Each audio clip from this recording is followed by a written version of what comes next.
إن الحمد لله نحمده ونستعينه ونستغفره ونعوذ بالله من شرور أنفسنا ومن سيئات أعمالنا من يهده الله فلا مضل له ومن يضلل فلا هادي له وأشهد أن لا إله إلا الله وحده لا شريك له وأشهد أن محمدا عبده ورسوله أما بعد فإن خير الحديث كتاب الله وخير الهدي هدي محمد صلى الله عليه وسلم وشر الأمور محدثاتها وكل محدثة بدعة وكل بدعة ضلالة وكل ضلالة في النار.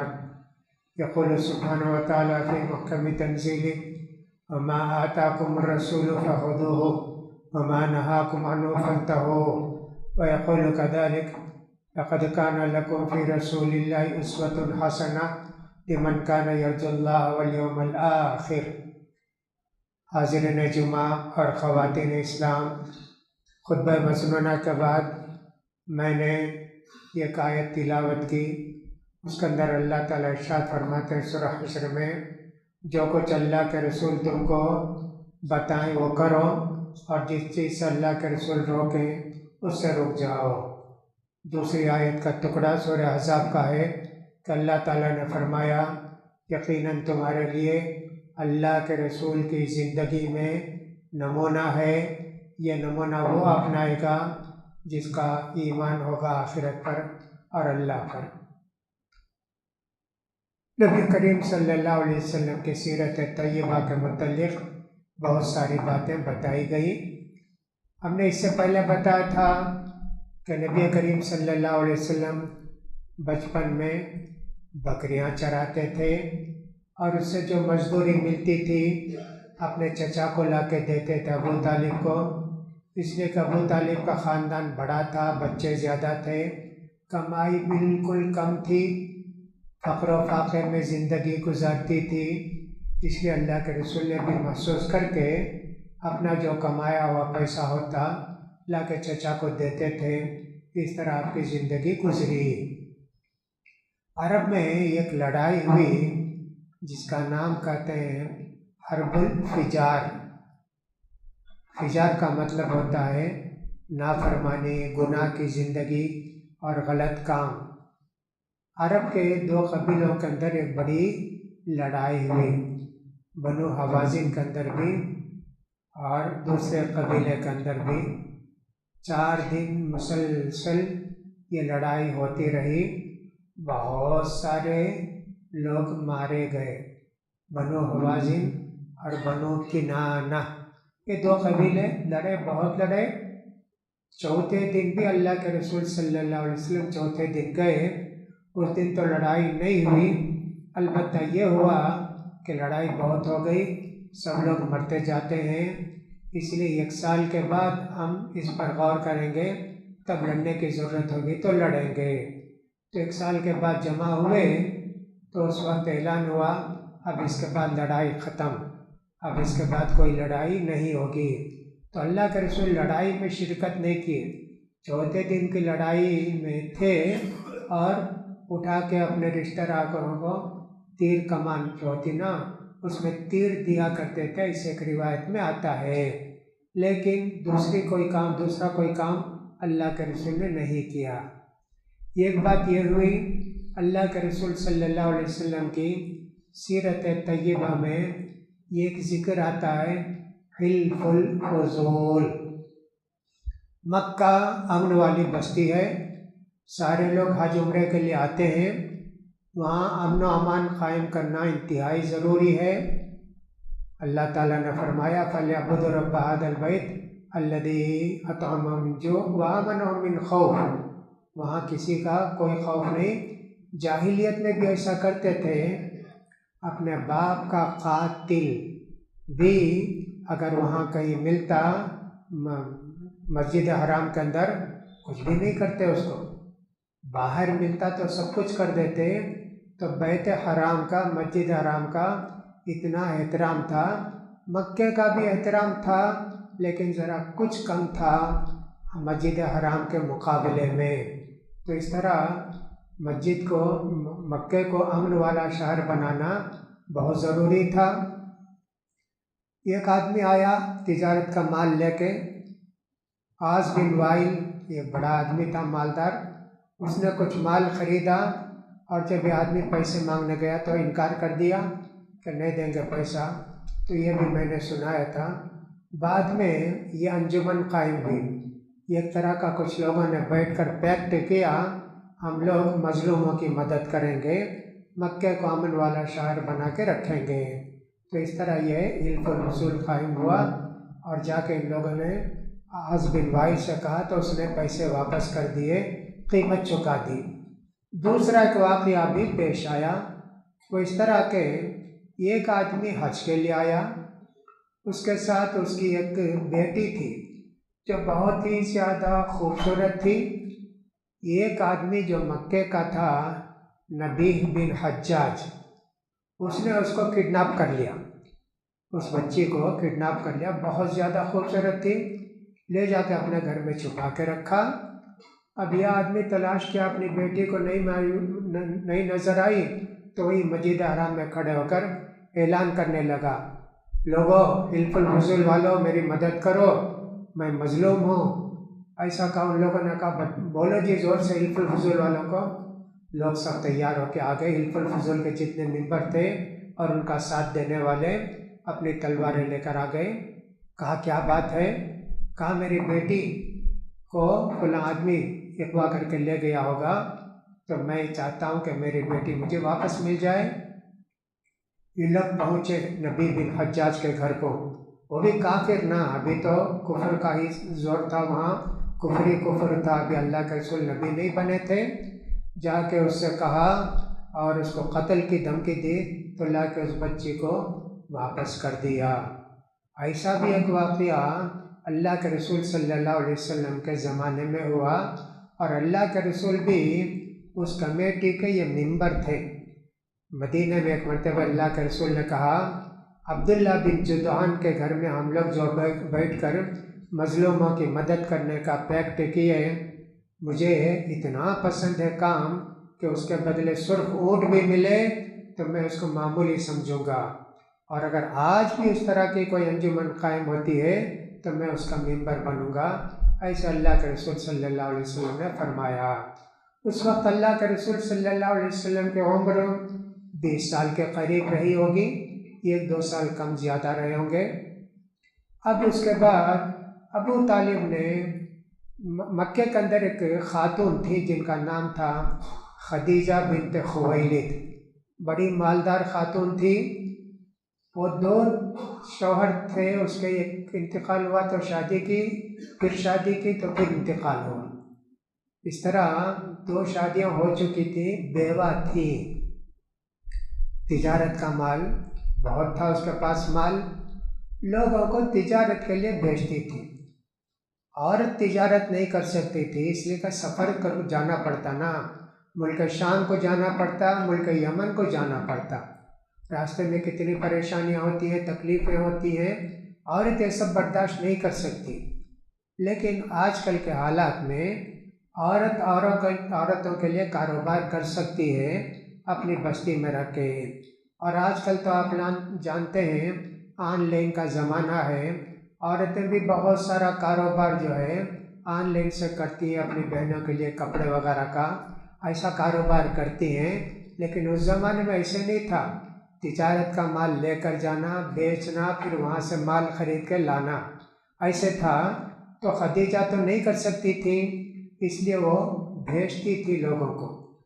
پورے قریش کے خاندان کا جتنا مال ہوتا تجارت کا، اکیلا خدیجہ کا اتنا مال ہوتا تھا رضی اللہ عنہ، اتنی بڑی مالدار تھی۔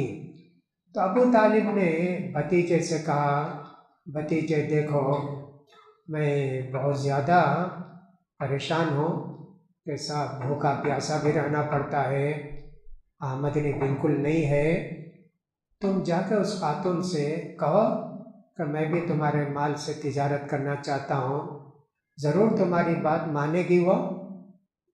اللہ کے رسول نے فرمایا نہیں، میں نہیں جاؤں گا۔ اگر کوئی آفر کرتے ہیں تو دیکھتا ہوں، میں جا کے کسی سے نہیں مانگوں گا، میں اللہ ہی سے مانگوں گا۔ ایسے اللہ کے رسول جب 22-23 سال کے تھے جب بھی ایسا سمجھتے تھے، ایسا کہتے تھے۔ تو بہرحال اب وہ تو نہیں ہوا، اللہ کے رسول تو نہیں گئے۔ خدیجہ رضی اللہ عنہ نے اللہ کے رسول صلی اللہ علیہ وسلم کے متعلق بہت ساری باتیں جان رکھی تھی کہ مکے کے امین ہیں، یہ صادق ہیں، سارے لوگ ان پر بھروسہ کرتے ہیں اور سب لوگوں کے یہاں وہ سچے مانے جاتے ہیں اور بڑے خاندان کے ہیں، قریش کے خاندان کے، ہمارے خاندان کے ہیں، یہ سب معلوم ہوا۔ تو انہوں نے خود بھی بھیجا کہ صاحب محمد سے جا کے بولو کہ میرے مال کو لے جائیں، تجارت کریں، سب کو میں جتنا دیتی ہوں اس سے زیادہ فائدہ ان کو دوں گی۔ اللہ کے رسول کے پاس آفر آیا تو اللہ کے رسول گئے، جا کے ان سے بات کیا، مال سب لے لیا۔ لینے کے بعد اللہ کے رسول صلی اللہ علیہ وسلم تجارت کے لیے روانہ ہوئے۔ وہ سمجھے کہ ذی الحجہ کی 24-25 تاریخ تھی۔ وہاں کیا کرتے تھے، مکے میں حج کے موسم میں پوری دنیا کے لوگ بیپار کے لیے آتے، بیچنے کے لیے آتے۔ ایک بازار لگتا تھا ذوالمجنہ، اور ایک عکاظ کا بازار اور مینا بازار۔ آج بھی آپ جانتے ہیں، جتنے لوگ حج کو جانتے ہیں، جدہ مکہ کے سارے لوگ مینا میں لا کے بازار لگاتے، مینا بازار۔ اب وہی انڈیا کے اندر بھی آپ ہر جگہ دیکھیں کہ مینا بازار، مینا بازار، وہی مینا بازار ہے وہ جو آج ہے۔ تو اللہ کے رسول خدیجہ بہت سارا مال خرید کے وہ حج کے موسم میں جو آیا، اللہ کے رسول کو دے کر بھیجی، آپ جائیے۔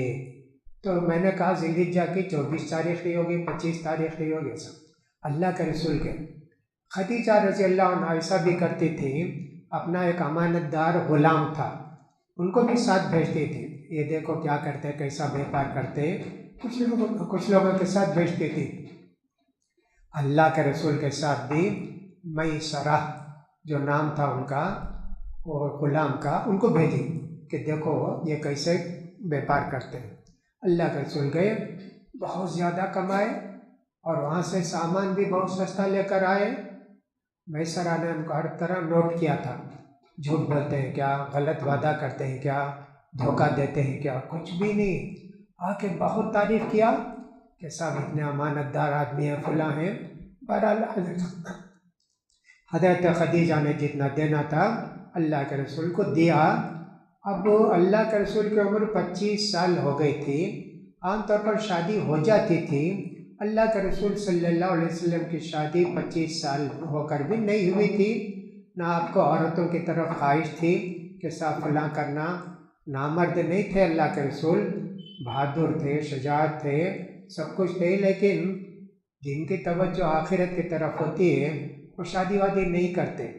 ایسے ہمارے بہت سارے علماء کے متعلق بھی ہے، شادی زندگی بھر نہیں کیے، جیسے میں ابن تیمیہ رحمۃ اللہ علیہ کے متعلق آتا ہے، امام بخاری رحمۃ اللہ علیہ کے متعلق آتا ہے، وہ لوگ شادی نہیں کیے، علم میں لگے، دین میں لگے، اللہ اور آخرت کی طرف ایسا لگے کہ بیوی کی بھی ان کو خواہش نہیں ہوتی تھی۔ ویسے اللہ کے رسول کا بھی معمول تھا، 25 سال ہو کر بھی آپ کی شادی نہیں ہوئی تھی۔ خدیجہ نے یہ جب سنا، بہت سارے لوگوں نے خدیجہ کو، مکے کے لوگوں نے آفر کیا شادی کے لیے، کبھی ہی نہیں مانتی تھی، لیکن اب اللہ کے رسول کی ساری باتیں سن کے ان کے دل میں خواہش پیدا ہوئی کہ محمد سے میں شادی کر لینا اپنی۔ لیکن کیسے بولیں، کیا کریں؟ اپنی ایک خادمہ کو جس کا نام تھا نفیسہ، اس کو بھیجا، جاؤ دیکھو اللہ کے رسول کو شادی کی خواہش ہے کیا۔ وہ آئی اللہ کے رسول کے پاس، ابھی تو اللہ کے رسول 25 سال کے ہیں، آ کر کہنے لگی محمد آپ شادی کیوں نہیں کرتے؟ کہ کیا کروں، کہاں کروں، کچھ سمجھ میں نہیں آتا، اور مہر وغیرہ کے پیسے بھی میرے پاس اس وقت نہیں تھے۔ تو انہوں نے کہا نہیں آپ فکر مت کیجئے، اس کا سب انتظام ہو جائے گا، آپ شادی کا تو ارادہ کیجئے نا۔ تو اللہ کے رسول نے کہا کوئی اچھی شادی کا موقع ملے گا تو شادی کر لوں گا۔ جا کے خدیجہ کو بتا دیا نفیسہ نے، ہاں ان کی شادی کی خواہش ہے اور کوئی اچھا رشتہ ملا تو اس کے لیے تیار ہے۔ فوراً حضرت خدیجہ نے کہلا بھیجا کہ جاؤ ان کے چچا سے کہو کہ کل فوراً آ کر مجھ سے ملے۔ ابو طالب گئے، انہوں نے بھی کہا تھا محمد صلی اللہ علیہ وسلم سے کہ تمہاری عمر ہو رہی، شادی ہو جانی چاہیے، تو اللہ کے رسول کو بھی بلا کر انہوں نے خدیجہ نے اپنی پیشکش کی کہ میں تم سے شادی کرنا چاہتی ہوں، لیکن گھر کے بڑے لوگوں کو معلوم ہونا چاہیے نا، شادی چھپ چھپا کر نہیں کی جاتی۔ اس نے کہا کہ آپ کل اپنے چچا کو ابو طالب کو میرے پاس بھیجیے۔ دوسرے دن ابو طالب گئے، جانے کے بعد کہا خدیجہ نے کہ میں محمد سے شادی کرنا چاہتی ہوں۔ عورت بھی بول سکتی ہے، خاص کر بیوہ عورت آج بھی اسلام کے اندر بول سکتی ہے میں فلاں سے شادی کرنا چاہتی ہوں، کوئی حرج کی بات نہیں ہے نا۔ اس کو لوگ سمجھتے ہیں صاحب یہ لو میرج ہو جاتی، کیا لو میرج میں کیا بھی غلطی نہیں ہے، دین کے راستے پر ہو۔ کوئی لڑکی کسی لڑکے کو چاہتی ہے دین کی وجہ سے بول سکتی ہے، یعنی کنواری لڑکی بھی بول سکتی ہے میں فلاں سے شادی کرنا چاہتی ہوں، اپنے ماں باپ سے بول سکتی ہے، کیوں؟ دیندار ہے، نمازی ہے اور صاحب فلاں ہے، اس لیے میری خواہش ہے اس سے شادی کرنے کی، کوئی حرج نہیں۔ وہ تو جاہلیت کا زمانہ تھا۔ خدیجہ نے بتا دیا ابو طالب کو، ابو طالب بہت خوش ہوئے، کہا ٹھیک ہے گھر کے لوگ مل کر بات کریں گے۔ گھر کے لوگ مل کر بات کریں، اللہ کے رسول کے گھر کے لوگ بھی اور خدیجہ رضی اللہ عنہ کے گھر کے لوگ بھی۔ خدیجہ رضی اللہ عنہ کی طرف سے کون نمائندے تھے؟ معلوم ہوتا ہے ورقہ بن نوفل جو آپ کے رشتہ دار تھے وہ تھے۔ دونوں بات کیے، گھر کے بڑے لوگ بھی جمع ہوئے اور اس طرح اللہ کے رسول کا نکاح ہو گیا۔ کتنا مہر دیے؟ معلوم ہوتا ہے کہ 20 اونٹ مہر دی اللہ کے رسول خدیجہ رضی اللہ عنہ کو، جو کچھ تھا وہ آپ نے دے دیا۔ بعض حدیثوں سے معلوم ہوتا ہے، بعض روایتوں سے 12.5 اوقیہ سونا دیا۔ اب 12.5 اوقیہ کتنا ہوتا ہے؟ ہو سکتا ہے کہ 100 گرام کے قریب سونا ہو، اس زمانے میں سونے کی قیمت بہت معمولی تھی نا، اتنا دیا ہو، لیکن 20 اونٹ کی بھی بات روایت آتی ہے۔ اس طرح حضرت خدیجہ رضی اللہ عنہ سے آپ کی شادی ہو گئی، جبکہ آپ کی عمر 25 سال تھی، حضرت خدیجہ رضی اللہ عنہ کی عمر 40 سال کی تھی۔ اسلام کے اندر عمر کا کوئی حساب کتاب نہیں ہے، لڑکی کی عمر زیادہ ہو لڑکے کی کم ہو ٹھیک ہے، لڑکے کی عمر زیادہ ہو لڑکی کی عمر کم ہو ٹھیک ہے۔ اسلام کے اندر عمر کا کوئی بھی قانون نہیں ہے، البتہ حکومت نے اپنی طرف سے مقرر کرتی ہے کہ شادی کے وقت لڑکی کی عمر کم سے کم اتنا ہونا، جیسا کہ 18 سال تھا، اور لڑکے کی عمر 21 سال، اس سے کم شادی نہیں کرنا۔ شادی کرے تو سرٹیفکیٹ بھی نہیں ملے گی، فلاں بھی نہیں ملے گی، لیکن پھر اس کے بعد 21 سال کا بھی آ گیا کہ 21 سال ہونا چاہیے، لڑکی ہو کہ لڑکا ہو، ایسے بھی قانون ہو گیا۔ بہت قریب کی بات ہے کہ صاحب یہ کہ شادی ہوئی، لڑکی کی عمر صرف 17 سال تھی، زچگی کے لیے اسپتال کو گئے، بہت خوشی جا کے زچگی ہو گئی اور صاحب لڑکی پیدا ہوا کہ لڑکا۔ اب وہ اسپتال والے پولیس کو بلائے، پولیس آئی تو معلوم ہوا کہ صاحب یہ ریپ کا معاملہ ہے، چھوٹی لڑکی سے شادی کیسے کی تم، اس کی عمر تو کم ہے۔